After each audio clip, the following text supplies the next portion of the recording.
स्वरूप परम गुरु, सहजात्म स्वरूप परम गुरु, सहजात्म स्वरूप परम गुरु।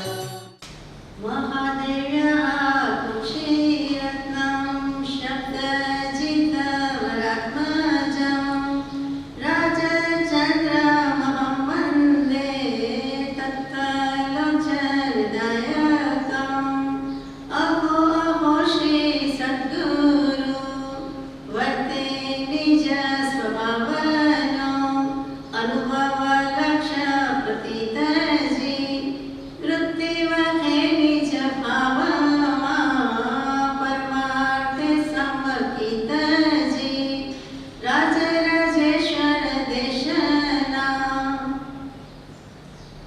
सत्श्रुतने नमस्कार, मुक्तारी आत्माने नमस्कार, त्रिपुटीने नमस्कार, महावित्रोने नमस्कार, महावित्रो समाज वर्गीय पुरुषोने नमस्कार। परम मुक्तारी परम पूज्य ब्रह्मचारी जी विरचित प्रज्ञाबोध पुष्प 16 सम्यक दर्शन એમાં આપણે યથાશક્તિ વિચારણા કરી। એમાં 8 પ્રભાવકની વાત થોડી અધૂરી રહી। 6 પ્રભાવક સુધી ગઈકાલે વાત પૂરી કરી। આજે 7મા પ્રભાવક કોણ થયા અને 8મા કોણ થયા એને વિશે આપણે વિચારણા કરીએ।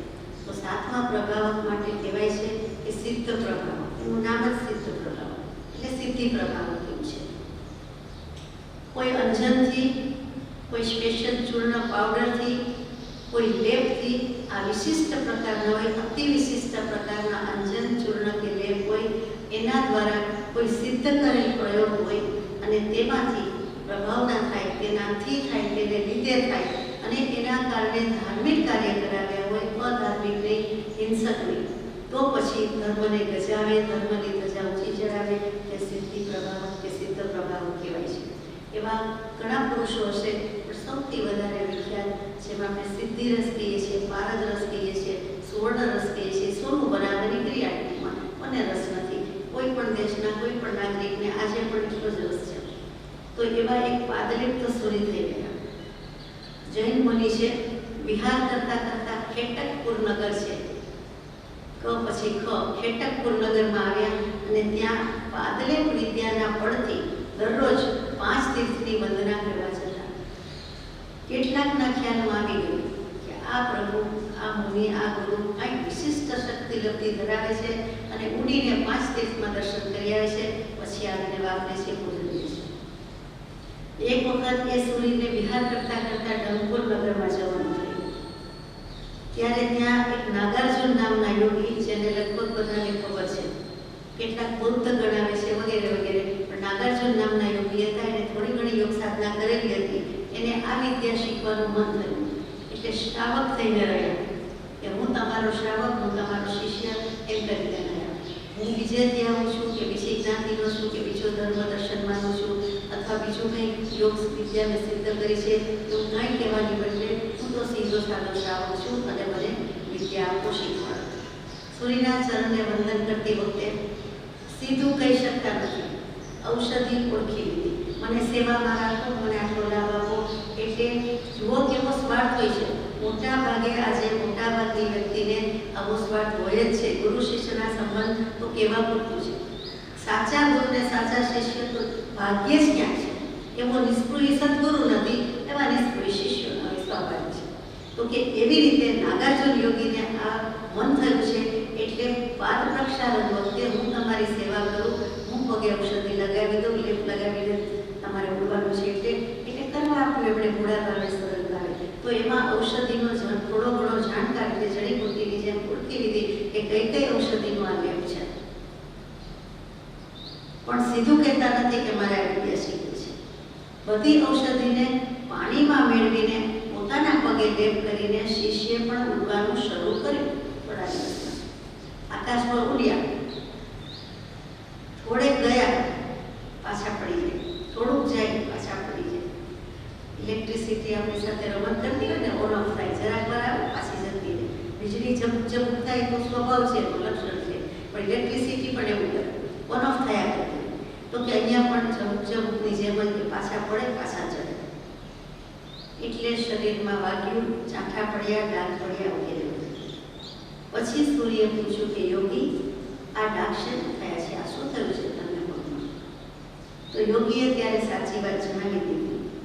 તો હજુ પણ સૂરી સરળ નિર્દોષ ભાવે કહે છે કે સર્વ ઔષધિ તારે ચોખાના ઓસામણમાં ધોવી જોઈએ. ચોખાના ઓસામણમાં ભેગી કરવી જોઈએ અને પછી લેપ કરવાનો છે. એમાં એક જગ્યાએ એકત્ર કરવું જોઈએ. એમને લેપ કરી દો તો ચાલે નહીં. એમ કરીને સાચી વિદ્યા શીખવાડી દીધી. આટલી જ નાની ટ્રીક હતી, નાની વાત આટલી જ હતી. એની વિદ્યા સિદ્ધ થઈ ગઈ. કારણ કે ગુરુનો શુભેચ્છા છે, શુભાશીષ છે, એ ભલું જ ઈચ્છે છે, ભલે એ પણ શીખે, એમાં કાંઈ બીજું જોતા નથી. એટલે એને શ્રદ્ધા બેસી ગઈ, પૂરવા માંડ્યો અને દૃઢ શ્રાવક બની ગયો. એક વખત નાગાર્જુનને એમ થયું કે હું એથી પણ સવાયો હતો. એમણે આ લગતી સિદ્ધિ હાંસલ કરી, મને આપી, હવે હું કાંઈક એથી જુદું, એથી વિશેષ સવાયો હતો. એટલે એમણે સુવર્ણ સિદ્ધિના પ્રયોગ કર્યા, એટલે કે સોનું બનાવવાની વાત. પુષ્કળ દ્રવ્યનો વ્યય બધા પાસે કર્યો, કરાવ્યો. ગુરુનો ઉપકાર વાળવા માટે એને એમ થયું કે ચાલો હું સવાયો થઈને પુરવાર કરું, મારી જાતને પુરવાર કરવા સ્વચ્છંદ થાય છે એમ ન થયું તો એક રસની કૂપી ભરી અને ગુરુ પાસે મોકલી. એ જુવા અને રસ બનાવતા આવડી ગયું છે. કૂપી એટલે તો આપ જાણો છો, મશીનમાં ક્યારેય ઓઇલિંગ કરવાનું હોય. દરજીભાઈનો સંચો હોય તોય ભલે, મશીન હોય તોય ભલે, બીજું પણ અનેક મશીન હોય, મશીનરી હોય, એમાં જ્યાં ત્યાં તેલ પૂરવાનું આવે તે બારણામાં બીજાગ્રામાં પૂરવાનું આવે ત્યારે આપણે કોઈ ચમચીથી કે હાથથી લગાવતા નથી, પરંતુ એ કૂપીથી જ વાપરીને લગાવીએ છીએ. એટલે એ ડિસ્પેન્સર એક જાતનું છે, તે કૂપી કહેવાય છે. તો એ રસ કૂપી આખી ભરેલી એવડી મોટી ગુરુ પાસે મોકલી. એ સુવર્ણનો રસ હતો અને સિદ્ધિથી પ્રાપ્ત કરેલો હતો. બીજા ગામમાં હતા ગુરુ, જોઈને જ કહી દીધું કે અમે સુવર્ણ અને ત્રણ બંનેમાં અણા આવે છે અને બંનેને સરખા ગણીએ છીએ અને બંને તરફ અમારો નેગેટિવ રિસ્પોન્સ છે કે ત્રણ હોય તો એ ભલે, સુવર્ણ હોય તો એ ભલે, અમારે કંઈ જોઈતું નથી, અમારે કપ નથી. પાછું આપી જે આપવા ગયા હતા એ ભાઈ મેસેન્જર સંદેશાવાહક સંકેત જે ગયો ગિફ્ટ લઈને પાછા ગયા. એ જાવ નાગાર્જુનને પાછું આપી દીધું. નાગાર્જુનને પાછું આપ્યું એટલે નેચરલી પેલું રિએક્શન શું આવે? અત્યંત ક્રોધ અને ગુસ્સો આવે. તો સ્વાભાવિક છે. શુભ્ન શિષ્ય હોય તો ન આવે, તો આવું કરે છે. અને પથ્થર ઉપર કૂપી પછાડી દીધી. આખો પથ્થર સોનાનો બની ગયો. ગુસ્સામાં પછાડી દીધી, પાછી મોકલી એટલે રસ ઢોળાયો એટલે આખી શીરા સોનાની બની ગઈ. તરત જ સમજી ગયો કે ગુરુની પાસે તો અનેક લબ્ધિ છે, મેં તો માત્ર દ્રવ્ય વ્યય અને કિંમતી અમૂલ્ય સમય માનવ ભગવો સાધના કરવાની બદલે, આત્મસાધનાની બદલે આમાં હું પાછળ પડી ગયો. મેં આટલી મહેનત કરી અને હવે ગુરુ કહેતા હતા એ સાચું છે કે ગુરુની સેવામાં પાછા રહેવા તત્પર થઈ ગયા.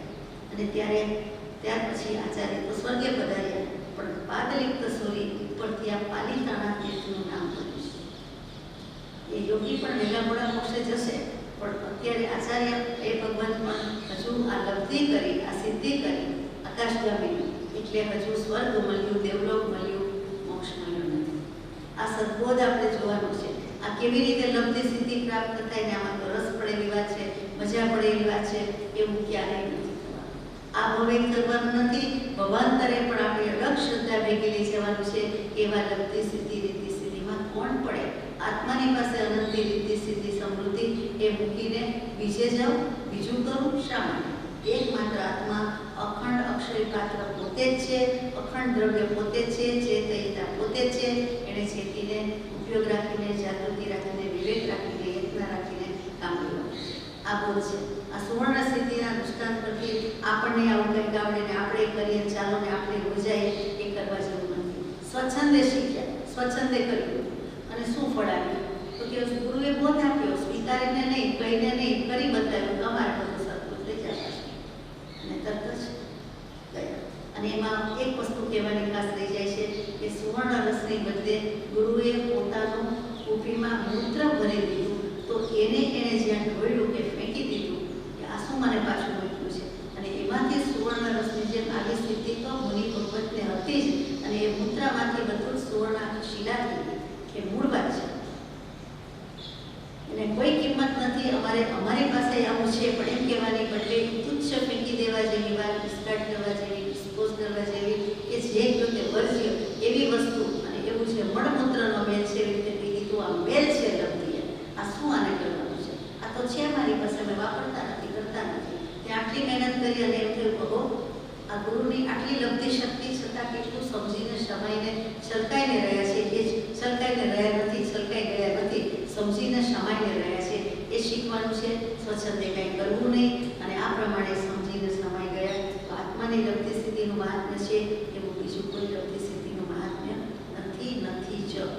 આ ભવે પણ પાક્યું ઉપાય કર્યું હોય તો આ શ્રદ્ધાનું દોરડું ભવાંતરે પણ વેગવું આવે. કદી આપણને કેવડી પ્રવૃત્તિ ધર્મ સર્વજ્ઞપણની વાત તત્વ અને કૃપાદેવપણની જે તત્વની વાત છે બધી એક જ છે, તો કે એ સિવાય આપણને આમાં રસ પડે નહીં. એ બળ પણ તમારા કહેલી તત્વની શંકા ન થાય તો આપણને કાંઈક સમય સંજોગ આવું સિદ્ધિ રીતિ જોઈએ ત્યાં તો ભગવાન સુને વચનામૃત સુને બધું ભૂલી જાય અને આ સિદ્ધિની વાતમાં રસ પડી જાય, એમાં ઇન્વોલ્વ થઈ જાય. એટલું જ નહીં, એ કરવા માટે તન્મય થઈ જાય. એવું ન થાય એટલા માટે અનુષ્ઠાન છે કે આવા કેટલાકે આ પાદલિપ્ત સૂર્ય આવી પ્રભાવના કરી, જૈન શાસનની પ્રભાવના કરી છે એ બધું પછી દૂર જાણી નવા પાણી ફેંકી દીધું, છોડી દીધું તો એ કરવા જેવું છે. અને એના પરથી જ પાદલિપ્ત પૂર પાલી નાના નામનું ગામ આવ્યું, એમના ઉપરથી જ નામ પડ્યું છે. આગળ જઈએ છીએ એટલા કવિ પ્રભાવ છે. અદ્ભુત ભાવથી કોઈ અપૂર્વ ભાવ આવ્યો હોય, અપૂર્વ અસાધારણ ઉપયોગ એવો આવ્યો હોય અને કોઈ કાવ્ય સ્તોત્ર રચી નાખે અને એનાથી જે કાંઈ જૈન શાસનમાં પ્રભાવ ના થાય તેનું નામ કવિ પ્રભાવ છે. અને કેટલાય બધા વિરાજમાન ઉપસ્થિત સજ્જનો સરનારી અથવા મુમુક્ષુ આત્માર્થી ભવ્ય જીવો જે એટલું એને પ્રતિબોધ પમાડી શકે, પ્રભાવ ના કરી શકે કે જૈન શાસન આવું જયવંતું છે અથવા આવું થઈ શકે છે. વ્યક્તિમાં આત્મામાં અનંતી શક્તિ છે, એમાં આ એક શક્તિ છે કે જ્યાં રવિ પણ નથી પહોંચી શકતો ત્યાં કવિ પહોંચી જાય છે. તો એ કવિ આ રીતે અપૂર્વ ભાવથી સ્તુતિ કરે છે. તેમાં માનતુમ સૂર્યનું દૃષ્ટાંત છે, આપને ખબર જ છે, જરા રિવાઇઝ કરી દો કે ધારા નગરી ને એમાં બાણ અને મયુર બે વ્યક્તિ બંને પંડિત અને બંને શાળા બનેલી થાય છે. બાણ છે આપણે કવિ બાણભટ્ટ કહીએ છીએ, કાદંબરીના રચયિતા એ જ કવિ બાણભટ્ટીમાં છે અને એ બાણ પર મયુરના શાળા. હવે એમાં બેન બંનેમાં કંઈક માથાકૂટ વ્યવહાર થઈ હશે તો બેને શ્રાપ આપ્યો હતો કે આ બાણ કુષ્ઠરોગી બની ગયો, એટલે કોઢ થઈ ગયો હતો. રાજસભામાં એક વખત મયુરે પોતાના શાળાને એ કુસ્તી એમ કહ્યું, જેમ કોઈ કે એ આંધળા, એ બેરા, એ લંગડા, એવી રીતે કોઈ વિશેષણ કરે આપણે તેવું બોલીએ એ બોલવા તૈયાર નથી, છતાં આણે એવી ભૂલ કરી કે સડી કરી કે મશ્કરી કરી એમ બોલતો ચાલે એમ કહીને બોલાવતા. પછી પાછો એક મોટો ખાડો કર્યો અને એમાં અંધારા કર્યા રાજસભામાં છે. પછી ઉપર શીકું બાંધી દીધું અને તેમાં બેઠો.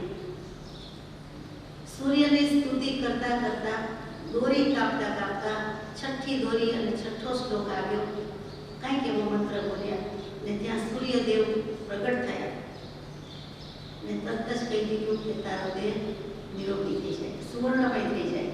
એટલે સોનાનો એમ નહીં પણ કહેવાનું તાત્પર્ય કાયા સોનાની, એટલે કે નિર્મળ થઈ ગઈ. જે બાહ્ય અશુચિ હતી, બાહ્ય ડાગાડુબી હતી, કોડ હતો કે નિર્મૂળ થઈ ગયો ત્યાં ને ત્યાં સુવર્ણમય કાયા થઈ ગઈ.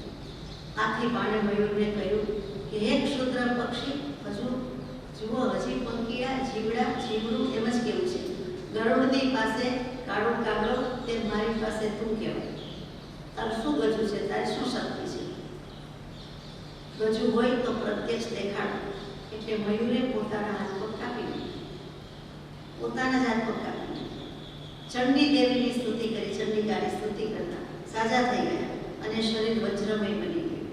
એ જોઈને રાજાએ મયુરને માન આપ્યું, બાણને ન આપ્યું પણ મયુરને માન આપ્યું. જૈન ધર્મના વેશી બ્રાહ્મણો કેટલાક હતા, એમણે રાજાને કહ્યું કે જૈનમાં કોઈ પ્રભાવશાળી હોય તો જ આ દેશમાં રહે, નહીં તો અહીંથી ચાલ્યા જવાની આજ્ઞા આપો. દેશાટન કરે, મૂવ કરી દો, શિફ્ટ કરી દો, અહીંયા કોઈએ રહેવાનું નથી. ગરદુરને ગાદીને ડાયાને દેશ પડો એવી કંઈક વાત છે. એટલે માનતુમ સૂર્યને સાંભળવામાં આ વાત આવી કે આ બાણ મયુરમાં ઉચ્ચારી રહ્યું છે અને આ જૈન માટે આવું ઘોષણા કરી છે કે કોઈ જૈનમાં છે, સાદી ભાષામાં ચેલેન્જ ફેંકી કે જૈનમાં કોઈ આવો મુનિ શ્રાવક કે કોઈ વ્યક્તિ છે કે જે ચમત્કાર કરી શકે. આ બાણ મયુરને થયું, રાજાને થયું અને વિદ્વેષી બ્રાહ્મણોને ખાસ થયું. અને હંમેશા ઇતિહાસની આરસીમાં જોતા બ્રાહ્મણે જૈન ધર્મનો અથવા વિતરાગ વાણીનો ઘણો બધો દ્વેષ કર્યો છે. પુસ્તકો વગેરે બાણ ભરીને દરિયામાં પધરાવી દીધા છે, નદીમાં પધરાવી દીધા છે, બાળી નાખ્યા છે, એવું ઘણું કર્યું છે. અને એ જ બ્રાહ્મણનો ગૌતમ પ્રભુ ગણધર ઇન્દ્રબુદ્ધિ, અગ્નિબુદ્ધિ, વાયુબુદ્ધિ એણે તિલાંજલિ પણ આપી કે હું જે જાણું છું તે અજ્ઞાન છે, મારો સર્વજ્ઞતાનો દાવો તદ્દન ખોટો, ખાલી ફોકટ છે અને જે કહે છે તે માણસ નથી એ મને મંજૂર છે, સ્વીકારી છે. અને પછી એમને જ ગણધર થયા અને પૂછ્યા શાસ્ત્રો એ વાત આવે છે. તો આ એક હંમેશા યાદ રાખવા જેવી વાત છે કે બુঝે તો બુঝે પણ બુঝવા મહા મુશ્કેલ. એ યજ્ઞ યાગને ક્રિયાકાંડમાંથી લગભગ ઊંચા જ ના આવે, પેલો અદભુત ત્યાં આવે. પછી હિંસા, અહિંસામાં એનું સ્વરૂપ જુદું છે. એ હિંસાને જ અહિંસા ગણે છે. એ મને પુણ્યનું કાર્ય કરું છું એટલે એમાં પડ્યા રહે છે. અને પછી માન્યતાનો વિષય આવે છે ત્યારે દ્વેષ બુદ્ધિ છે એ પૂરેપૂરો રાગ અને દ્વેષમાં દ્વેષ છે. એટલે એ અસૂયાપણુથી અદેખાય, દેખી શકતા નથી, જોઈ શકતા નથી. અને એ જ્ઞાતિ માટે આજે એવું કહેવાય છે કે કોઈનું એવું સારું જલ્દી ઈચ્છી શકે નહીં, જોઈ શકે નહીં. અને એ પડાવવા માટે, ઊંઘવા માટે, ઝૂંટવા માટે સદા તત્પર હોય. બધું વ્યક્તિગત છે, આ અપેક્ષા એ વાત થાય છે એટલે દુઃખ લગાડવા જેવું નથી. તો આને દેશને રાજ્યની બહાર કાઢી મૂકવા જોઈએ. માનતું સૂર્ય સાંભળ્યું એટલે કે જૈન શાસનનો પ્રભાવ તો બતાવવો જ રહ્યો. નહીં તો જૈન શાસનની નિંદા કરે, નિંદા કરે એને પગ નીચે મૂકીને પછાડી દે. એટલે રાજસભામાં આવીને રાજા પાસે કહ્યું કે મને આ સ્વીકાર્ય છે, આ ચેલેન્જ હું લઉં છું. મારા શરીર ઉપર ભરી સભામાં જ તમે બેડી બાંધો, ખાલી હાથ કડી કે પગ બાંધી દો એમ નાની એક બે બેડી નહીં, બે બંગડી જેવું નહીં, પણ બે કડી નહીં, બે કડા નહીં, પણ 44-48 બંધન કરો. જેટલા અવયવ દેખાય છે એના ગુણ્યા બે કરીને તમે બાંધી દો. અને ખરેખર બાંધી દેવામાં આવી. પછી એક રૂમ, એક ખંડ, એક ઓરડો જે ગયો તે એમાં બીજો, એમાં બીજો, એમાં બીજો એમ કરતા 44-48 ઓરડાવાળું મકાન ગયો, બિલ્ડિંગ ગયો. અને એમાં પોતે એકલા બેઠા અને કે બધા રૂમને નાનાથી મોટાને તાળા લગાવ્યા. એટલે હું ક્યાંયથી ખસી ન શકું અને કોઈ ક્યાંયથી પ્રવેશી ન શકે.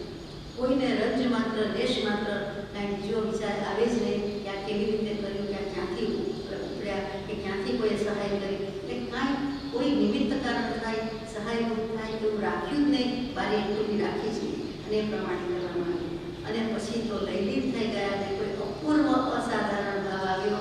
અને વક્તા મરણંદ મૌલી મલિક પ્રવાણ ઉદ્યોતકમ દલિત પાપ મોહિતાનો એમ કરીને જે સ્તુતિ કરી, એક પછી એક શ્લોક રચતા ગયા. પોતે જ રચયિતા છે, આપણે તો એમનું રચેલું બોલીએ છીએ.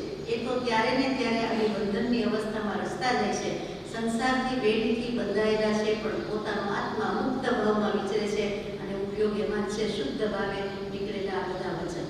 અને એ 48 કડી શ્વેતાંબર આમનાઈમાં સ્થાનકવાસી અને દિગંબર આમનાઈ બંને 44-48 કડી માન્ય કરે છે. જ્યારે શ્વેતાંબર આમનાઈ દેરાવાસી 44 કડીને માન્ય કરે છે. એક નાનો ભેદ છે. એમાં 4 કડી છે, એમાં દેવદત્તીને બધા અતિશયોનું ભગવાનનું વર્ણન છે. આદિશ્વર ભગવાનની સ્તુતિ છે, કોઈ પણ તીર્થંકર દેવની સ્તુતિ જ છે. અને એમાં જે અતિશય ભર્યું વર્ણન છે, અતિશયનું વર્ણન છે, એટલે બધાને વધારે વિસ્તાર લાગે છે, સવિસ્તર લાગે છે. એટલે એ 4 ગાથા કાઢી નાખી છે. બાકી 39 ગાથામાં એમણે અદ્ભુત વર્ણન કર્યું છે. આ માનતું સૂર્યના ભક્તામણ સ્તોત્રની વાત થાય છે. અને એક પછી એક પૂરું થઈ ગયું ત્યારે તૂટે છે એમ નહીં, એક ગાથા રચાતી ગઈ અને એક તાળું, એક રૂમનું બધું ખુલતું ગયું, તૂટતું ગયું. અને બધા સભામાં જોઈ રહ્યા કે આ શું, બધા બેઠેલા છે. અને ત્યાં ચમત્કાર કરી બતાવ્યો. અને છેલ્લે 39મી ગાથાએ શરીરનું એક બેડી પણ તૂટી ગઈ. રૂમના ખુલતા ગયા તાળા અને શરીરની બેડી પણ તૂટતી ગઈ. ખુલતી ગઈ નહીં પણ ત્યાં તૂટતી ગઈ. અને પછી કે જ્યાં રૂમ 48નો હશે ત્યાંથી તરત જ બધાએ જોયું કે હવે આ રૂમમાંથી બહાર નીકળ્યા એવી રીતે સભામાં આવી ગયું છે. રાજ દરબારમાં 48 વ્યક્તિ હોય ને એટલે બાજુમાં જ હશે અને ત્યાંથી સીધાજામાં આવી છે. બધાએ જોયું અને એકદમ અદ્ભુત ને આશ્ચર્યની પ્રતિમા જેવા બધા થઈ ગયા, જડ થઈ ગયા.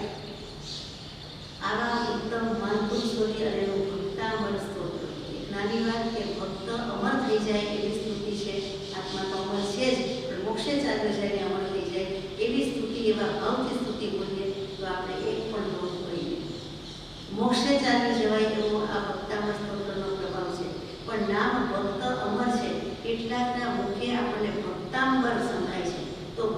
ભક્તાંબર જેવો કોઈ શબ્દ કે શબ્દ પ્રયોગ છે જ નહીં. ભક્તાંબર શું? અંબર એટલે આકાશ એમ નથી. ભક્તાંબર લગભગ અડધી જૈન જનતા ભક્તાંબર બોલતી સાંભળે છે એટલે કહેવાય જાય છે, પણ ભક્તાંબર સ્તોત્રનું નામ છે.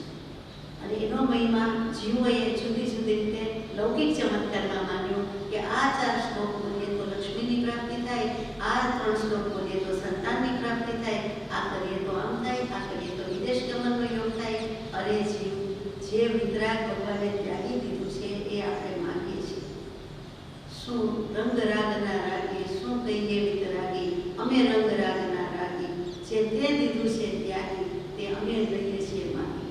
આપણને સમયમાં છે, સમયમાં જોઈએ છે.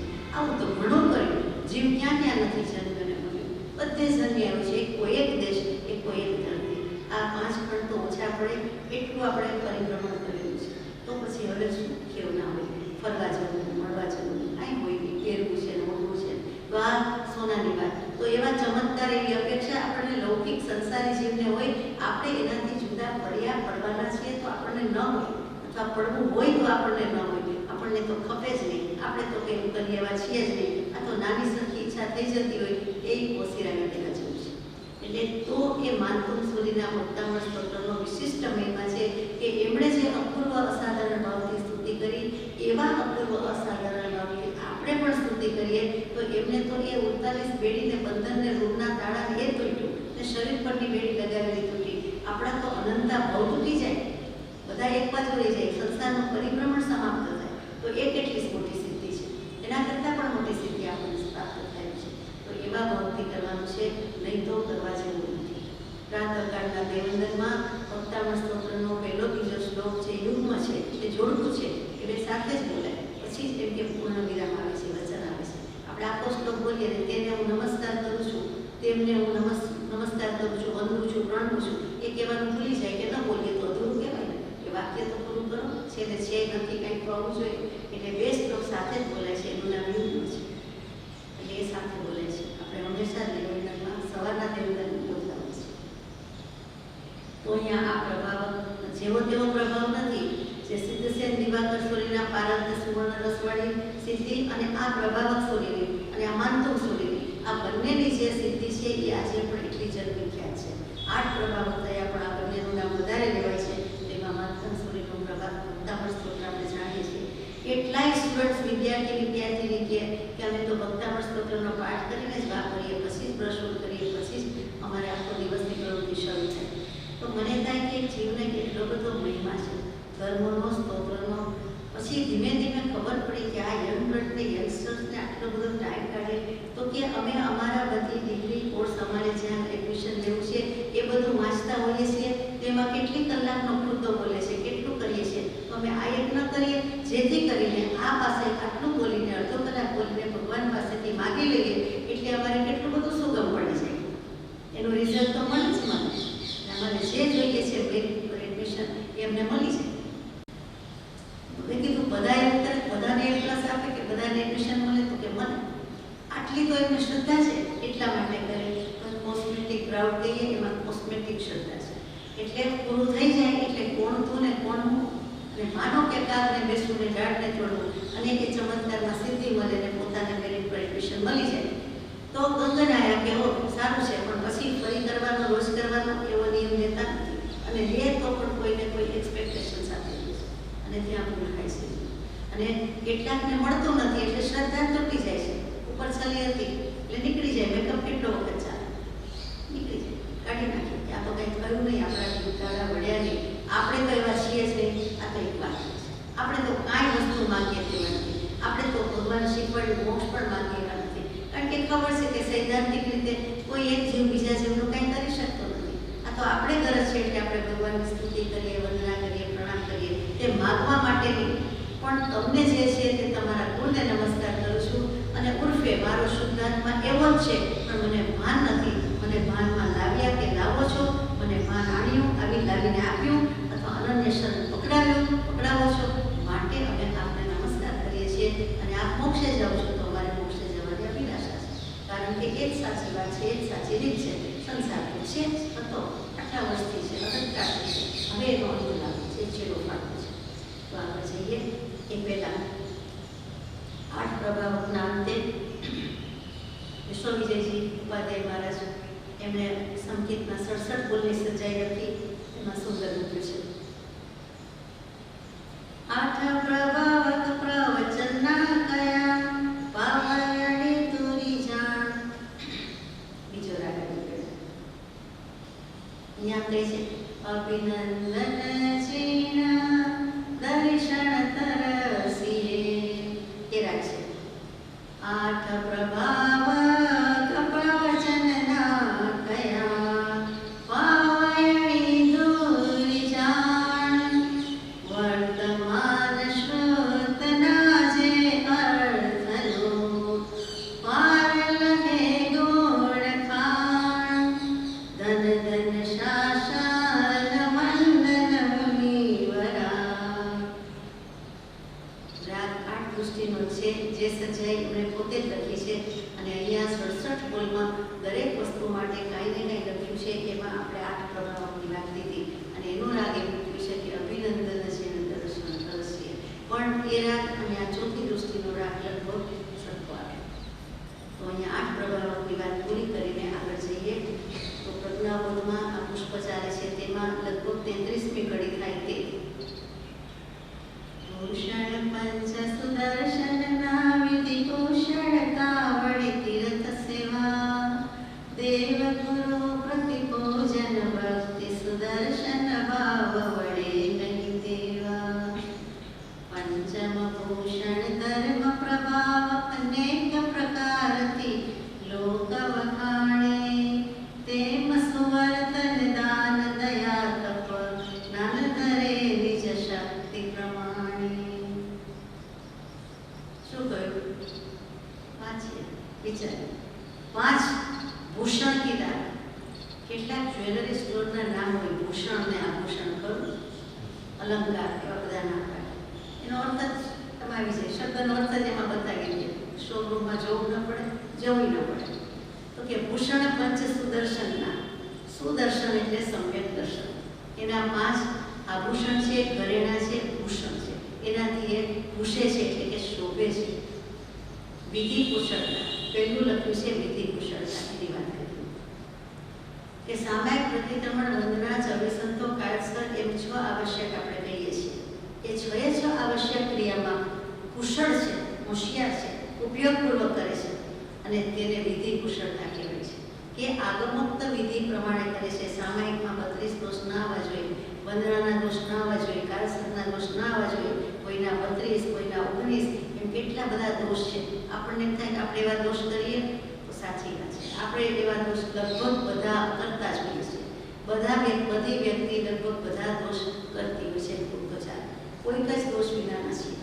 તો કે આવા દોષ રહિત કરવું અને આવશ્યકનો અર્થ જેમ કે અવશ્ય કરવા યોગ્ય, હંમેશ કરવા યોગ્ય, જરૂર કરવા યોગ્ય, રોજ કરવા યોગ્ય, એ પણ વાત કરી. અને અવશ્યનો અર્થ શું થાય? તો કે 5 ઇન્દ્રિય અને છઠ્ઠા મનને વશ થયા સિવાય જે ક્રિયા કરવામાં આવે તેનું નામ આવશ્યક. તો આપણે 5 ઇન્દ્રિય અને છઠ્ઠા મનને વશ થઈને શું કામ કરવું જોઈએ? વૃત્તિ તો 5 ઇન્દ્રિયના વિષયમાં જ હોય, મન તો બીજે જ હોય. અને આપણે સામાયિક કરીએ, આપણે પ્રતિક્રમણ કરીએ, આપણે ભક્તિ કરીએ, આપણે વંદના કરીએ, આપણે 24 લોક સ્તુતિ બોલીએ, પેલા નમોત્રણ સ્તુતિ બોલીએ, એ બધું જ અમારું ગયું. કેટલીક વખત કંઈક એવી આશા કે ભાવના સાથે પછખાણ કરીએ, વ્રત નિયમ લઈએ, તો એ બધું ચાલે નહીં. 5 ઇન્દ્રિય અને છઠ્ઠા મનને વશ થયા સિવાય કરવાનું છે. એટલે આ બહુ ઊંચી વાત છે, મોટી વાત છે. એ સમ્યક દર્શન હોય, એ જે કાંઈ કરે તે આ બધું સમજી વિચારીને કરે. સામાયિક કરે તો સામાયિક સમજીને કે ખરું સામાયિક મારે કરવું છે, પ્રતિક્રમણ ખરું જ કરવું છે, વંદન ખરા ભાવથી જ કરવું છે. કરવા ખાતર મિકેનિકલ આવ્યા એટલે કરી નાખ્યું એમ નહીં, કરવું જોઈએ એટલે કરી નાખ્યું એમ નહીં. કરવું જોઈએ પણ સમજીને કરવું જોઈએ, ઉપયોગપૂર્વક કરવું જોઈએ. એનું નામ વિધિ કુશળતા એટલે એનું લક્ષણ છે. એમાં દૃષ્ટાંત મૂક્યું છે, એનાથી સમજીએ. ઉદયી રાજા અને આ ઉદયી રાજા તો રાજપુરી નગરી, અને એમાં શનિક રાજાના સમયની વાત. એના પુત્ર કોણિક, હવે કોણિક રાજા બની ગયા છે અને પદ્માવતી રાણીનો પુત્ર એ ઉદય. એટલે કોણિક અને પદ્માવતીનો પુત્ર એનું નામ ઉદય, એટલે કે શનિકનો પૌત્ર, શનિક રાજાનો ગ્રાન્ડસન તે ઉદય રાજા. એ જ્યારથી રાજા બન્યો ત્યારથી દાન, યુદ્ધ અને ધર્મનો ઘણો વિસ્તાર કર્યો. ઝાઝા યુદ્ધ ખેલ્યા અને ઝાઝુ પોતાની સત્તા સામ્રાજ્ય વિસ્તાર્યું અને દાન પણ એટલું જ કર્યું અને ધર્મનો ઘણો વિસ્તાર કર્યો. જૈન ધર્મની ખૂબ ખૂબ પ્રભાવના હતી. સદગુરુદેવ પાસે પારદર્શક અધિકાર દૃઢ સંકેત કર્યો. સદગુરુદેવ એટલે ત્યારે તો સાધુ સાધ્વીજી હોય એમની પાસે મહાવીર સ્વામીના સમયની વાત છે કે એમના તીર્થમાં બનેલું છે. કદાચ મહાવીર પ્રભુ પાસેથી પણ લીધું હોય તો નવાય કે દૂર સંકેત થયું અને બધી આવશ્યક ક્રિયાઓમાં કુશળ હોવાથી અને એમાં જ ભાવ રહેતો હોવાથી અંતઃપુરમાં પણ બેડરૂમ, માસ્ટર બેડરૂમ અને અનેક રાણીઓ તો અનેક માસ્ટર બેડરૂમ એમાં પણ એમણે કૌશલ શાળા બાંધેલી હતી. એક રૂમ ઘરમાં પણ મોટો કૌશલ શાળાનો. એટલે રાત્રે પણ ગમે ત્યારે જાગીને કે મોડે સુધી જાગીને કે વચ્ચેથી ઉઠીને પણ આ બધી ધર્મ ક્રિયા કરી શકાય એટલા માટે આપણી ભાષામાં ઘર મંદિર ઘરમાં કર્યું હોય ને પછી ગમે ત્યારે સાધના થઈ શકે છે. તો એવી રીતે એ કરતા હતા જે ભાગ્યે જ કોઈ કરે. અને રાત્રે પણ સૂતી વખતે હંમેશા સાધુ સાધ્વીની જેમ સંધારો કરીને જ સૂવે. શ્રાવકના 3 મનોરથ હોય એવો સંધારો કે એથી પણ આગળ સાધુ સાધ્વી જેવો સંધારો કરે કે જીવવું તો વાપરવું, બાકી બધું જ અત્યારે ફિનિશ્ડ ઓસી છે, પૂરું થઈ જાય છે. આપણું જે લેણું હોય બધાને કમાવીને એ રીતે ઉદય રાજા સુઈ જતા. એટલે આ કેવું કહેવાય કે વિધિ કુશળતા કે જો આવશ્યક ક્રિયા દિવસે કે રાત્રે અને આવી રીતે કરે છે, દરરોજ ઓસીરાવીને કરે છે. શ્રાવક પણ છે તો શ્રાવકના 3 મનોરથમાં એ આવ્યું છે કે હું બધું જ ઓસીરાવીને જઉં છું. આહાર શરીરને ઉપદી પચકું પાપડા, મરણ આવે તો ઓસીરું, જીવું તો આગળ. આપણે આ છેલ્લી લીટી ગુડ નાઇટની બદલે આ બોલતા હોઈએ છીએ, આ ભાવતા હોઈએ છીએ. મનમાં ને મનમાં તો મનમાં સરખી રીતે ભગવાનને અવસર કરીને બેઠા હોય 1 મિનિટનો પણ એવી રીતે પ્રાર્થના કરીને સૂઈએ છીએ. તે પછી બીજું લક્ષણ છે તીર્થ સેવા. કોનું લક્ષણ છે? ભૂષણ છે. સમ્યક દર્શનનું ભૂષણ. લક્ષણ જુદા, બધા ચિહ્ન જુદા, બધું જુદું. 67 બોલ કેવા છે ગમે તેમ કરીને કે 67માં આ પંચભૂષણની વાત ચાલે છે. બીજું સત્પુરુષો તીર્થ સેવા કરે છે. તો કે સત્પુરુષો સદગુરુ છે પોતે જ જંગમ તીર્થ છે. જંગમ તીર્થ એટલે હાલતું ચાલતું હરતું ફરતું તીર્થ. આપણે કોઈ બહુ વિદ્વાન હોય, વિદુષી હોય તો એમ કહીએ કે તો હરતી ફરતી ડિક્શનરી છે, એન્સાઇક્લોપીડિયા છે, હરતું ફરતી યુનિવર્સિટી છે, હાલતું ચાલતું તીર્થ છે. એટલે કે જે વિદ્યા કે જેમાં પારંગત હોય તે બધું જ મુખપાઠ અને બધું જ એ પ્રમાણે હોય. તો અહીંયા સત્પુરુષોને જંગમ તીર્થ કીધા. અને બીજા સ્થાવર તીર્થ કયા છે? તો કે મહાપુરુષો કે સત્પુરુષો પૂર્વે વિચર્યા છે, એમના સ્પર્શના થઈ ગઈ છે, એમનાથી પવિત્ર પરમાણુ થયા છે, એ બધા છે તે સ્થાવર તીર્થ છે. અને તીર્થ કહીએ કે જે વડે કરાય તે તીર્થ. તો કેટલાક લૌકિક તીર્થમાં પણ માને છે કે ગંગા નદીમાં એક પણ વાર સ્નાન નથી કર્યું ન ચાલે. વચ્ચે ટ્રેનમાં જતા હોય, ટ્રેનમાં તો આપણું ચાલે નહીં એટલે તો નર્મદા નદી આવે, નર્મદાના નીર તો એકદમ જ નર્મદાને પગે લાગે. એ નદીને પગે લાગે ઉપરથી ટ્રેનમાંથી. પણ એટલું જ નહીં, થોડાક પૈસા થઈ કે ચાલી શકે તો શ્રીફળે કંઈ કે આવું કંઈક જોયું સાંભળ્યું છે. તો બધાને તીર્થ ગણે છે. ગમે ત્યાં હોય તો વચ્ચે નદી આવે તો તીર્થ પડવું જ જોઈએ, નાઈટ લેવું જોઈએ, પછી આગળ જવું જોઈએ. કોઈ પણ ભગવાનનું મંદિર આવે તો પગે લાગીને જવું જોઈએ, તીર્થ વળોટીને ન જવાય. આવી બધી કંઈ વાત છે. તો અહીંયા લૌકિક તીર્થ, ગાય માતા મળે તો ગાયને પગે લાગીને જાય, એવું બધું. તો કે એ લૌકિક તીર્થ થયા. આપણે અલૌકિક તીર્થની વાત કરીએ છીએ, આ સંસારના તીર્થની વાત કરતા નથી. તો એવા અપ્રશસ્ત તીર્થની સેવા એ કાંઈ ગુણનું કારણ થતું નથી. જ્ઞાની પુરુષોએ વખાણ્યા છે એવા પ્રશસ્ત સારા સાચા તીર્થની સ્પર્શના કરીએ, વંદના કરીએ તો લેખે લાગે છે. એમાં એક ગૌતમી નામના શાલિકાનું દૃષ્ટાંત છે. વિષ્ણુ સ્થળ નગરી અને એમાં ગૌતમી નામે એક સાધુવાની સ્ત્રી છે, પત્ની છે, પરમ પરમ શાલિકા, જેની ઇતિહાસે નોંધ લીધી છે. તેને ગોવિંદ નામે પુત્ર છે. તે મિથ્યા જુઓ, વિતરાગીના ઘરે પૂરેપૂરા કામી સંતાન જન્મે, કપટી જન્મે, ક્રોધી જન્મે. અને કામી કપટી લોટ એવા કોઈ કહેતા હોય લાલચી ગોપી, એવા માવતરના ઘરે એવા વિતરાગીના સંત જેવા સંતાન. એટલે કાંઈ કહેવાતું નથી. હંમેશા બાપ તેવા પેટા ને વડ તેવા ટેટા કહેવત કહેવાય છે કે મહદઅંશે સાચી હશે, પણ આ અધ્યાત્મ સૃષ્ટિમાં જોઈએ તો લોકો ખોટી પણ લાગે. તો આ પરમ શાલિકા, આ બધા દૃષ્ટાંત એવા જ છે આપણા જે કંઈ વાંચ્યા વિચાર્યા. અને એનો દીકરો તો કે મિથ્યાત્મીને વ્યસનવાળો વગેરે. અને કાંઈક કીધું સમજે જ નહીં, વટીલો ને અટીલો. બીજા કે તે કરો, ફ્રેન્ડ સર્કલ કે તે માનો, બીજા માને છે એટલે માટે જાઓ, બીજે ટોળે ટોળા જાય છે માટે માનો, તમારું નામ. તમારું સાચું હોય તો તમે કર્યા કરો, હું માનું નહીં. ખરેખર આવી રીતે એનું વર્તન નિવાણી એવું રહેવાનું. એક વખત માને થયું કે પાઠ ભણાવો, એટલે એક વસ્તુ ગિફ્ટ આપી કે હું તીર્થયાત્રામાં જાઉં છું, આમ નદીમાં સ્નાન કરવાનું, તો દૂર સુધી જવાનું છે, કાશી સુધી, ગંગા નદી સુધી, એથી પણ બીજું વધારે આગળ જવું છે, તો મને કંઈક આપો. ટિફિન ભરી આપે, બાતું ભરી આપે, એમ શ્રીફળ આપે, એમ માતુશ્રીએ કડવી તુંબડી આપે. તુંબડી અને કડવી, કડવી તુંબડી લઈને ગયા, સાથે લઈને નીકળ્યા. ગંગામાં તું સ્નાન કરે ત્યારે આ તુંબડીને પણ સ્નાન કરાવીને નવડાવી પાછી લાવજે. ખાવા માટે નથી, તુંબડી એટલે ઘણા દૂધી અર્થ કરે છે, એ નથી કેવું મારે, પણ કડવી તુંબડી છે, ત્યારે નાનું માટીનું જેવું કંઈ આવતું હશે કે જે લાકડાનું હોવાથી કર્યા કરે, એ તુંબડીની વાત છે. પણ કડવું એટલે ખાઈ શકાય એવું હશે, એ પણ બને. એવું જ હતું, ખાદ્ય પદાર્થ છે, પણ એને તુંબડી કહે છે, એટલે કે એને નવડાવીને તો પાછું લાવજે. તો કે ભલે. એને તેવું માએ તો આશીર્વાદ આપ્યો, ખુશીથી મને આમ છૂટ આપી, પણ મનમાં કંઈ સમજણ પડતી નથી. પછી ગંગા નદીમાં જાય છે, સ્નાન કરે છે, તુંબીને પણ સ્નાન કરાવે છે, પાછું લાવે છે અને ઘરે આવે છે. માતુશ્રી એવી કહે છે કે હું આવી ગયો, પાછું એમ કે આ તુંબીને સ્નાન કરાવ્યું છે, તો કે આ નવડાવી કરાવ્યું. સારું. પછી એ જ કડવી તુંબીનું શાક બનાવ્યું માતુશ્રી.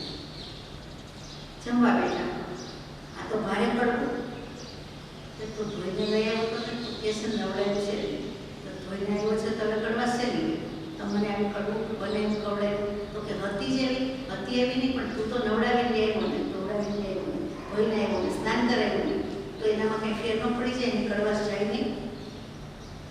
એટલે પછી એના ઉપરથી બોધ છે કે એમ કડવાશ જતી નથી, તો તું આવી રીતે ખોટી ખોટી જગ્યાએ સ્નાનનો મહિમા કરીને બેઠો છે, આ બાહ્ય તીર્થને, લૌકિક તીર્થને, તો એમાંથી તારા આત્માની કે કોઈના આત્માની કે મનની શુદ્ધિ થાય.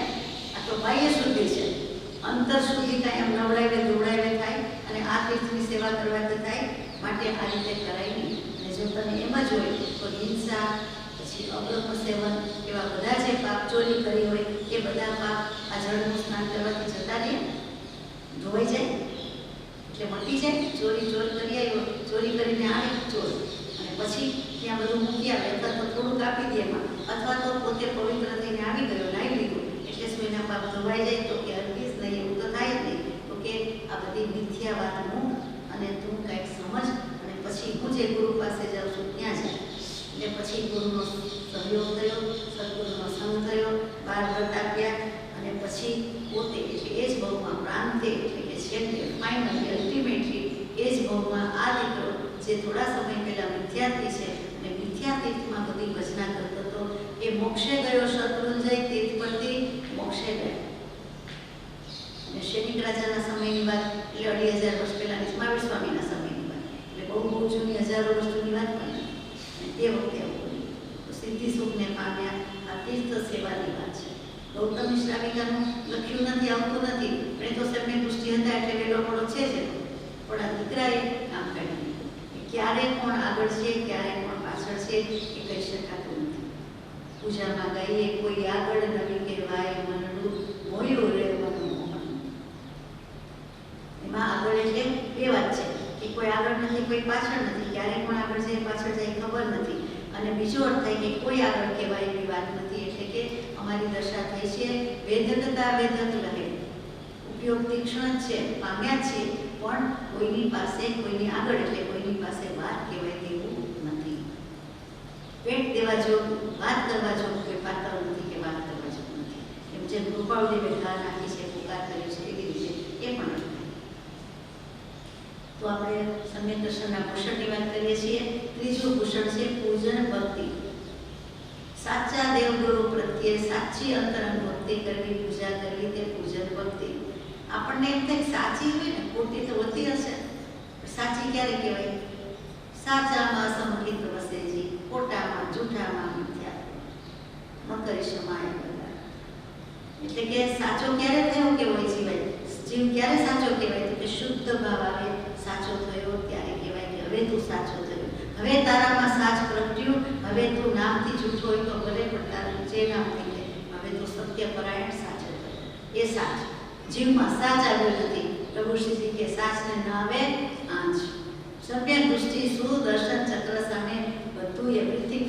ફ્લેટ, બધું જ નકામું, બધું જ વ્યર્થ, ઓલ ઇન વેઇન.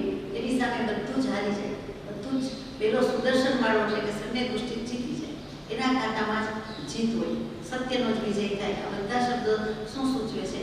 એ સમ્યક દર્શન હોય તો આવા પૂજન ભક્તિના ભાવ આવે.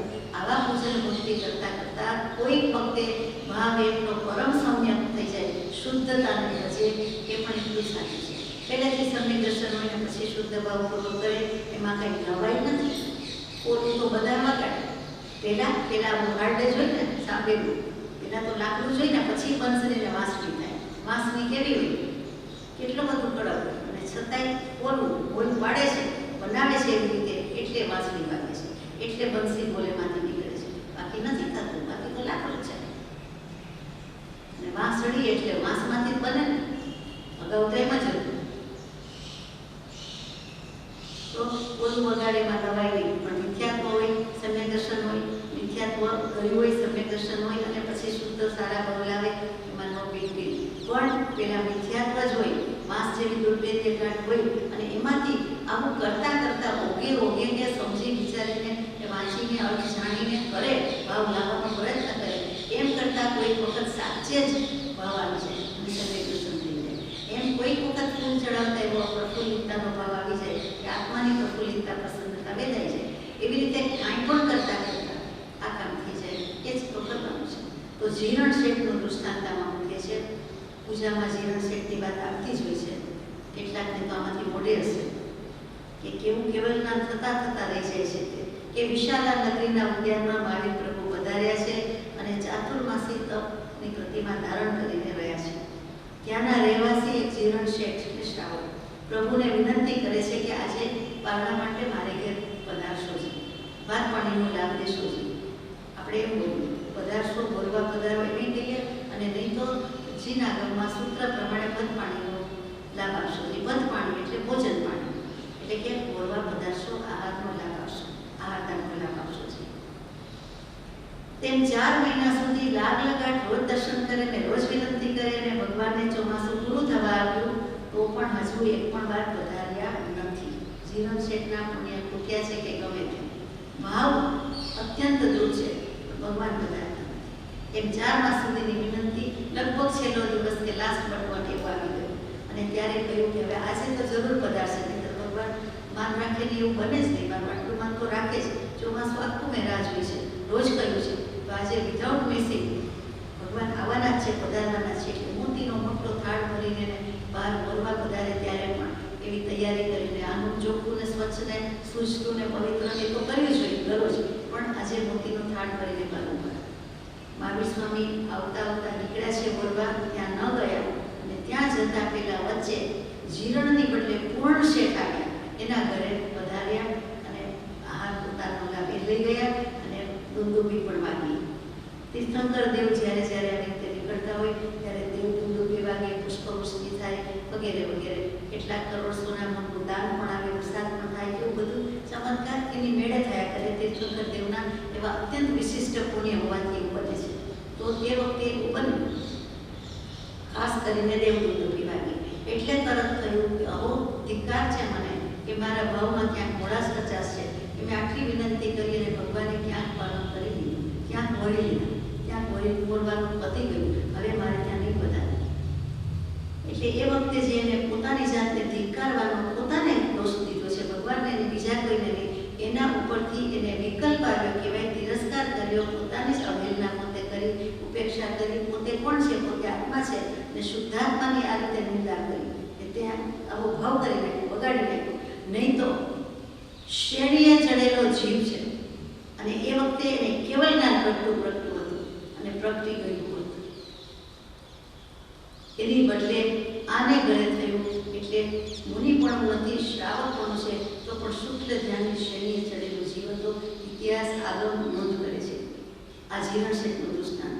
અને પછી બાકી બધેનું હું જમીશ એવો અત્યંત એનો તીવ્ર ઉત્કૃષ્ટ ભાવ, એની બદલે એ મનોરથ સેવતા જ આ ભાવમાં, આ ધિક્કારવાળા ભાવમાં જમવાનું એક બાજુ આયુષ્ય પૂરું થયું, અને 12મા દેવલોકનું આયુષ્ય હોય એવી રીતે વિશિષ્ટ પુણ્ય ઉપાર્જન હોય એટલું એને પુણ્ય બાંધ્યું. આયુષ્ય પૂરું થયું ને પછી લઈએ છીએ, પણ વિશિષ્ટ પુણ્ય 12મા દેવલોક છે એટલું આયુષ્યનો બંધ પડી ગયો. તે વખતે ક્યાં કેવળ જ્ઞાન મોક્ષે જવાની વાત અને ક્યાં દેવગતિનું આયુષ્યનો બંધ પડી ગયો. પછી મહાવીર પ્રભુએ કીધેલું છે દેશનામાં કે વિચારની શ્રેણીમાં એ કેવળ જ્ઞાન પામી ગયો હોત પણ એક વિકલ્પ કરી નાખ્યો, નહીં તો આપણને મંત્ર આપ્યો છે આત્મભાવના ભાવતા જીવ લહે કેવળ જ્ઞાન. આ આત્મમાંથી આત્માની નિંદા કરી એટલે આમ ભાવના ભાવતા જીવ કેવળ જ્ઞાન ન રહે. તો ફેર આત્મમાંથી તો કાઢી નાખ્યો આપણે, તો આમ ભાવના ભાવતા આવી રીતે સામાન્ય પણ થઈ ગયું. પોતે પોતાની જાતને તિરસ્કાર કર્યો અને વિકલ્પ આવી વિકલ્પ ન ખપે. શ્રેણી ચડતા હોય ત્યાં સામાજિક તું બચી જા, તું ભાગી જા, તને કોઈ મારશે એવો વિકલ્પ પણ ત્યાં અસ્થાન છે. ક્ષમાનો વિકલ્પ છે પણ એ પણ ન હોવો જોઈએ. પોતે પોતાના ભાવમાં લઈ ન હોવા જોઈએ. ડગી તો ગયા જ કહેવાય, લીન તો છે જ નહીં. હવે બોલાવતી વખતે થોડો કંઈક અવસરમાં ભાવ એના ભાવની શ્રેણી જોવાની છે કે જીવને ધારે છે તો ગમે ત્યારે ગમે ત્યાં નિર્વિકલ્પ થઈ શકે છે. કેમ ન થાય? કેમ ગમે ત્યાં શુદ્ધ ઉપયોગ ન રાખી શકે? કેમ શુદ્ધ ભાવમાં ન હોઈ શકે, પ્રગટાવી ન શકે? શુક્લ ધ્યાન કેમ ન થાય? એ શુદ્ધ ભાવ અને શુક્લ વેશ્યા જે કયો એ ત્યારે છે ને છે. એટલો શુદ્ધ ભાવ છે કે ત્યારે શુક્લ જ છે. શુદ્ધ અને શુક્લમાં બીજું કંઈ આવતું જ નથી, બંને સાથે જ છે. એક જ તત્વ હોય અને એવો જ શુદ્ધ ભાવ હોય તો એ વખતે શુક્લ જ હોય, વ્હાઈટ, પ્યોર વ્હાઈટ. વ્હાઈટને તો કલરની આપણે પેલીમાં ઉપમામાં લઈ ગયા. આ તો શુદ્ધ ભાવની જ વાત છે. તો આમાં કેટલું સમજવા જેવું છે કે સુંદર વિકલ્પ પણ કરવાની ના છે, સંકલ્પ વિકલ્પની પણ ના છે. ને ભાવના ભાવીથી એ ભાવનામાં જ એનો મોક્ષ થઈ ગયો. વરાવાની રાહ જોતા એને કેવલ જ્ઞાન થવાનું હતું, એની બદલે સહેજ વિકલ્પ આપ્યો. કદાચ એટલે જ પ્રભુ મહાવીર પૂર્ણને ત્યાં ગયા છે, પૂર્ણ શાવકને ત્યાં વરવા ગયા કે એને એના ભાવમાં રહેવાનું શ્રેણી ચડતો જાય છે. તો એવું બને પણ ન થઈ શકે, એમ નહીં બનવાનું. એ આપણે પછી ભવિતવ્યતા કહીએ. પણ વ્યક્તિના પક્ષે, ઉપાદાનના પક્ષે એ દોષ છે કે ભાવમાં સહેજ ભંગ થઈ ગયો. આપણે સીધું જ એક સાથે જોતા હોય સહેજ હરી જાય છે કે નહીં, તો આપણે કહીએ કે આ શરીરથી કે મનથી કે તનથી કે સ્વસ્થ ન રહી શક્યા. સ્ટેચ્યુ કીધું હોય તો એ શ્વાસોચ્છ્વાસની ક્રિયા તો ચાલતી જ હોય, એટલે હલનચલન તો છે જ. એવી રીતે સમજી લેવાનું છે કે કાંઈક ને કાંઈક રીતે વિકલ્પ આવીને નડે છે. સીધું જ જોતા હોય ને ડાબું જમણું જોયું ખબર ક્યારે પડે તો કે આપણું ડોક એ દિશામાં ગયું, આપણો ઉપયોગ એ દિશામાં ગયો, આપણી આંખ એ દિશામાં જોવાનો પ્રયત્ન કરે માટે. તો કે એટલા માટે એ તરત ચલિત થઈ જાય છે. તો સ્થિરતા કોને કહેવાય? તો આ તો મનની સ્થિરતા છે, સંકલ્પ વિકલ્પ રહિત થવાની સ્થિરતા છે. તો જ થાય, નહીં તો થાય કેવી રીતે? આપણે સીધું પાણીનો ગ્લાસ, ચા કંઈ પણ રેડતા હોય, મૂકતા હોય, પીરસતા હોય, વાપરતા હોય ત્યારે હળહળ કરીએ તો ગ્લાસ સ્થિર રાખીએ છીએ ને તો જ પી શકીએ છીએ ને. નહીં તો કાં તો ગ્લાસ પડે ને કાં તો વસ્તુ ઢોળાય છે. એમાંથી કંઈક તો થાય છે. તો ઉપયોગ સ્થિર રાખતા આવડે તો છે પણ સંકલ્પ વિકલ્પ રહિત રાખતા હજુ આવડતું નથી. ચાલો, ભાવની કિંમત છે. ભગવાને એમનો મંત્ર આપ્યો છે આત્મભાવના ભાવતા જીવ લઈ કેવળ જ્ઞાન. ગમે ત્યારે ભાવવાની છે ને, મંત્ર બોલે એક માળા ગણે કે 5 બોલે ત્યારે ઉપયોગ રહે ને તોય કામ થઈ જાય. આટલા બધા મંત્ર ને આટલી બધી માળામાં કોક દિવસ કોક જીવને એક મંત્ર ઉપર ઉપયોગ સ્થિર ન થાય. જ્યારે સ્થિર થાય છે ત્યારે પોતે હું આત્મા છું એ ભાન હોતું નથી, જાગૃતિ હોતું નથી, માટે ચલિત થઈ જાય છે. આગળ જઈએ. ચોથું ભૂષણ છે સુદર્શન ભાવ. સારું છે, 16 શણગારના 5 જ ભૂષણ મૂક્યા છે, 16 નથી મૂક્યા, 5 જ છે. સુદર્શન ભાવ એટલે એ તો સારું સ્થૈર્ય, સ્થિરતાની જ વાત આવી કે ઉત્સર્ગમાં પણ જરાય ડગે નહીં એવી સત્ધર્મની શ્રદ્ધા હોય. જરાય ક્યાંય ચ્યુત ન થાય, પરીક્ષા ઉત્સર્ગ ગમે તેવા આવે તો એમાં કોણ છે એની વાત લઈએ છે. તો સતી સુદસા બધાને બધું દૃષ્ટાંત ખબર છે, છતાં વિચારીએ કે વિતરાગ દર્શનમાં અને વિતરાગ પ્રભુમાં સત્પુરુષ પ્રત્યેની એવી અડોળ શ્રદ્ધા છે, અચળ શ્રદ્ધા છે. કેવી કે એમાં એ તલ્લીન છે, અડગ છે અને કેવું કામ કાઢી જાય છે વિચારવાનું છે. કે મહાવીર સ્વામીના સમયની વાત, ચંપા નગરી અને મહાવીર સ્વામી બિરાજમાન છે. એમાં અંબળ પરિવ્રાજક છે. અત્યારે મહાવીર સ્વામી એ વખતે ચંપા નગરીમાં બિરાજમાન છે. ત્યાં ચોમાસું પૂરું થતું હોય કે વિહાર કરવાની વાત છે. અંબળ પરિવ્રાજક નામના છે, એક પરિવ્રાજક છે. પરિવ્રાજક એટલે તો આપ જાણો કે આખો દેશ ઘૂમે, વિહાર કરે. અને જૈન મુનિની જેમ જ સંન્યાસી પદયાત્રા, પાદયાત્રા જ કરે. ભલે પગમાં પહેરે વગેરે છૂટ લીધી હોય પણ એક જાતના સાધુ કે સંન્યાસી, પણ જૈન નહીં, એટલે પરિવ્રજ્યા, એટલે કે આમ ઘર છોડી દીધું છે, ઘર-બાર છોડી દીધું છે, સંસાર છોડી દીધો છે, પણ કેટલું આવું બધું હજુ પરિભ્રમણ કરે અને એમાં કેટલીક છૂટછાટ હોય, એટલા માટે એને પરિવ્રાજક કહે છે. જે જૈન ધર્મી થઈ ગયેલા અંબળ નામના પરિવ્રાજક હતા, પણ જૈન ધર્મ સ્વીકારી લીધેલો હતો, એટલે મહાવીર સ્વામીના શિષ્ય છે રામજી. તે રાજગૃહી તરફ જવાના હતા. મહાવીર સ્વામી ચંપાનગરીમાં છે, પોતે ચંપાનગરીમાં છે, દર્શન કરે છે, વંદે છે, બાંધે છે, અને પછી કહે છે કે હવે હું આજે આપણી રજા લઉં છું, રાજગૃહી તરફ પ્રયાણ કરું છું, કંઈ કામકાજ મારે લાયક કામકાજ મારે લાયક નથી બોલતા, કંઈ કામ સેવા કરવાનું પ્રભુ, કંઈ કામ સેવા સેવા આજ્ઞા. અને આપણે તો મારે લાયક થઈને શું કહીએ છીએ, બાંધી દીધા. આપણે લાયક એટલે એમાં બધું આવી ગયું, આપણે લાયક હોય જ નહીં, જે કહે એ મારે લાયક નથી, મારું ગજું નહીં, મારાથી નહીં થાય, એ હું નહીં કરી શકું, કે મારે આટલા લિમિટેશન્સ છે. એટલે આપણે વ્યવહારમાં તો બહુ કુશળ છીએ, અહીંયા વિધિ કુશળ થવાની વાત છે. તો સંદેશો કેવડાવ્યો, મારી પ્રભુને પૂછ્યું કંઈ, અને મારી પ્રભુએ કહ્યું કે એક સંદેશો કે રાજગૃહી જાઓ છો તો ત્યાં સુરસા નામના શાવિકા જે છે એને ધર્મ લાભ કહેજો, કોઈ બીજાને નહીં. અને સુરસા શાવિકાને ધર્મ લાભ કેવડાવ્યો. અને પરિવ્રાજક આપણા જેવા તો હોય જ કે આપણે એમના જેવા તો છીએ જ, એટલે એને પરીક્ષા કરવાનું મન થયું કે મહાવીર સ્વામી એવા કેવા કે સુરસા શાવિકાને ધર્મ લાભ કહે, અને સુરસા શાવિકા એવી કેવા કે એને મહાવીર સ્વામી ધર્મ લાભ કહેવાય. મહાવીર સ્વામી પ્રત્યે નિશંકતા છે, પણ સુરસા શાવિકાનું એવું શું છે એમને જરાક સળી કરવાનું મન થયું, પરીક્ષા કરવાનું મન થયું. એટલે પહોંચી ગયા ચંપાનગરીથી રાજગૃહી નગરી. અને બ્રહ્મા, વિષ્ણુ, મહેશ એ ત્રણેયના રોજ 3 દિવસ સુધી કાંઈ ને કાંઈ દર્શન, પૂજન ને પ્રતિમાજીને પરગોડા કાઢીને, હમણાં ગણેશ વિસર્જન હોય ને ગણેશ સ્થાપના હોય એવી રીતે એ બધું કરે છે. એક દિવસ બ્રહ્માજીનો વારો, એક દિવસ વિષ્ણુનારાયણનો વારો, એક દિવસ મહેશનો વારો. મહેશ એટલે મહાદેવ શંકર. તો કે એવી રીતે બધા રૂપ વિખોડ્યા. કોણે કર્યા? આંબળ પરિવ્રાજકમાં એટલી શક્તિ, એટલે એવા રૂપ લઈ લઈને ગયા, અને જેથી સુરસા દર્શન કરવા આવે. ગામના લોકો બધા દર્શન કરવા આવે, પણ સુરસાજી આવે નહીં. એટલે એમણે માની લીધું કે ચાલો આ મિથ્યાત્વમાં નથી માનતા, મિથ્યામાંથી નીકળી ગયેલા છે, એટલે એની દૃઢતા છે કે સમ્યક દર્શન હશે એટલે આવતા નથી. હવે તીર્થંકર દેવનું રૂપ લેવું છે મારે, એટલે સમવસન રચ્યું. આંબળ પરિવ્રાજકમાં શક્તિ કેટલી, કોઈ દેવની સહાય હોવી જોઈએ. અને પછી સમવસને રચ્યું, તીર્થંકર દેવે મહાવીર સ્વામીનું કર્યું. કોઈને એમ જ થાય કે આશાત ના કહેવાય, એવું કરાતું હશે, એનો રોલ ભજવાય. તો કે એ તીર્થંકર દેવ બેસે એવું કર્યું સમવસનમાં, અને પોતે કહેવાયું કે હવે તો પ્રભુ મહાવીર પધાર્યા છે, દર્શન કરવા પધારજો, અને આવવાના જ હોય તેમ છતાં કહેવાયું છે, માણસ મોકલીને કહેવાયું. અને એમાં એમ પણ કહેવડાવ્યું છે, એક જગ્યાએ એવું પણ છે કે 25માં તીર્થંકર પધાર્યા છે. કારણ કે સુરસાજીને ખબર હોય 24 તીર્થંકર હોય એટલે ક્યાંથી હોય તીર્થંકર પધાર્યા, પણ મહાવીર સ્વામી તો જે છે વિદ્યમાન એટલે એ હોઈ શકે. તો કે આ પધાર્યા છે, પણ 25માં ગણીને કીધું પધાર્યા છે માટે આવજો. સુરસાબેન તો કે કોઈ દિવસ જીનેશ્વર દેવ 24 જ થાય એટલે 25માં ન હોય, પણ 24માં હાજર છે તો આવી શકે ને.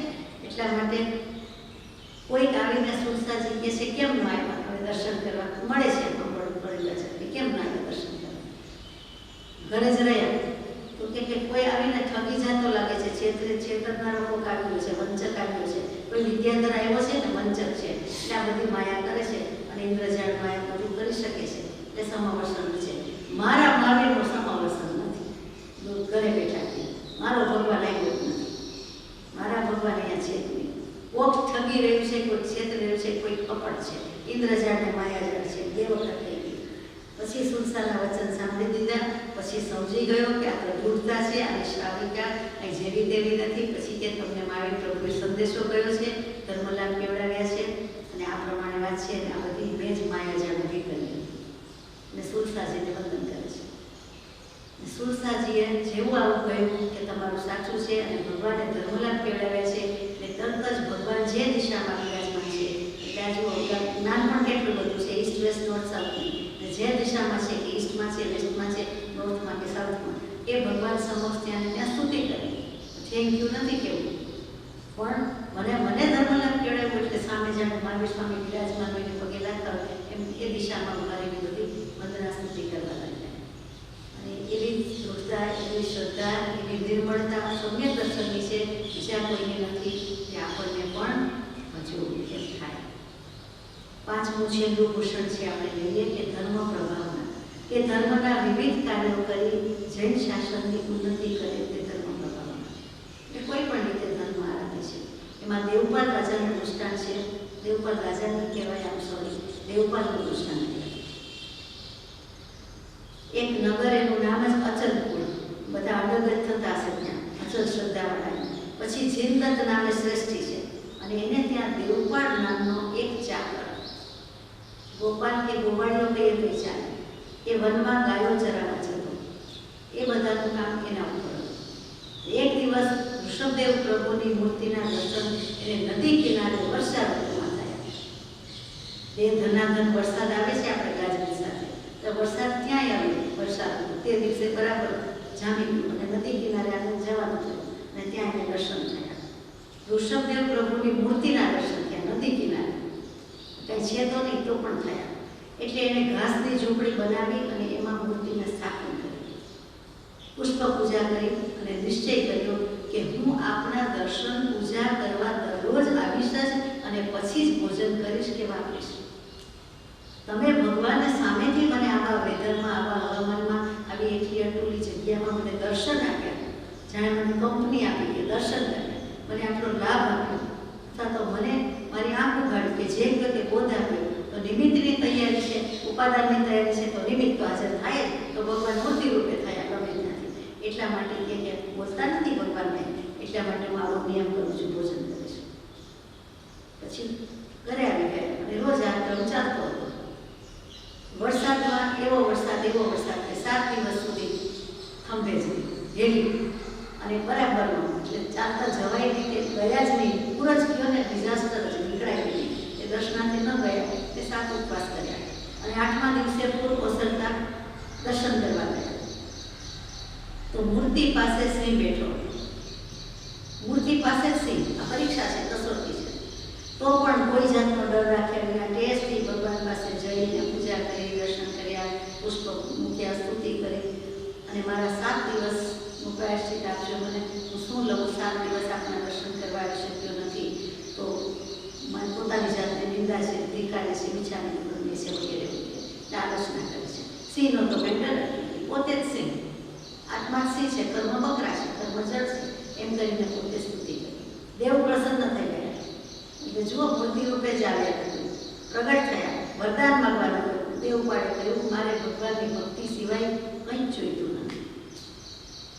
દેવે તો પણ પુષ્ટમાન થઈને પરાણે રાજાએ કહ્યું કે આ ગામમાં જે તું છે ત્યાં આ તારો રાજા, તું રાજા. પરાણે આપી જ દીધું, એટલે કહી જ દીધું કે જે રીતે વિધિ કરી હોય તે રીતે. એટલે ઘરે આવ્યો અને પુષ્ટમાન થઈને આપ્યું હતું, તો એણે પણ રાજ સંભાળ્યું, લીધું હાથમાં, અને ભગવાનનું મોટામાં મોટું સારામાં સારું તીર્થ બંધાવ્યું, મંદિર બંધાવ્યું. કઈ જગ્યાએ હોય જ્યાં પોતાને દર્શન થયા હતા તે જગ્યાએ. અને ભગવાનને સ્થાપિત કર્યા, પ્રતિષ્ઠા કરાવી, અને 3 કાળ ભગવાનની પૂજા ભક્તિ બધા કરી શકે એવો ભાવ કર્યો કે હું તો કરું, પણ સમય માત્રના લોકાશે, આખા લોકનો જે જન અહીંયા પસાર થાય, દર્શન કરે, વંદે, નમે, એને પણ સમ્ય દર્શન હજો કે આવી સિદ્ધિ, બુદ્ધિ, શક્તિ, સમ્ય દર્શનનો લાભ થજો, કે શ્રદ્ધાનો લાભ થજો, એમ કહે છે. અને આ ભાવનામાં એને તીર્થંકર નામ કર્મ ગોત્ર ઉપાર્જન કર્યું. આ દેવપાળનો જીવ ચાકર છે, ગોવાળ કહેવાય, અને તેમ છતાં એના ભાવ જુઓ. શ્રાવક તો કરો, સમ્ય દૃષ્ટિ તો કરો, પણ ભવિષ્યમાં તીર્થંકર થશે, બધાને સદબોધને સરિતા ગંગામાં નવડાવશે. એવી કરુણા થઈ છે ભગવાન. તો ભગવાનની ભક્તિ પૂજા કરતા કરતા એને કર્યું આ ધર્મ પ્રભાવના. અને અંતે એ જ ભવે એટલે દીક્ષા પણ લીધી, અને એ ભવે તો એ દેવલોકમાં ગયા. અને ત્યાંથી મનુષ્ય ભવમાં ચડીને જ્યારે તીર્થંકર થશે ત્યારે થશે, એટલે કે તે ભવ થશે. આ દેવપાલ રાજાની વાત. આ દેવપાલ એટલે બીજું કોઈ નહીં, પણ આપણે જીનાલયમાં આરતી દીવામાં ગાઈએ છીએ તે જ દેવપાલ. એમાં હવા નીકળી ગયો છે, તે પણ આવે છે. એ દેવપાલની વાત 2 ગાથામાં એનું નામ આવે છે કે જે ભક્તિ ભણશે અને આરતી ઉતારી રાજા કુમારપાળે. ગઈકાલે કુમારપાળની કે પર દિવસે ગઈકાલે જ વાત હતી કે 18 દેશમાં એને માગ્યું કે 18 દેશનું રાજ અને અહિંસા માગી, એની સામે 5 કોડીના ફૂલ એને પધરાવ્યા વખત. એટલે 18 દેશનું રાજ્ય એની અગાઉના ફૂલમાં એ 5 કોડીના ફૂલમાં મળ્યું. એટલે આપણે આરતી ઉતારી રાજા કુમારપાળે ભાવિ પ્રથમ ગણધર થવાના છે એમ પણ વાંચવામાં આવ્યું છે. કુમારપાળ રાજા પ્રથમ ગણધર થવાના છે.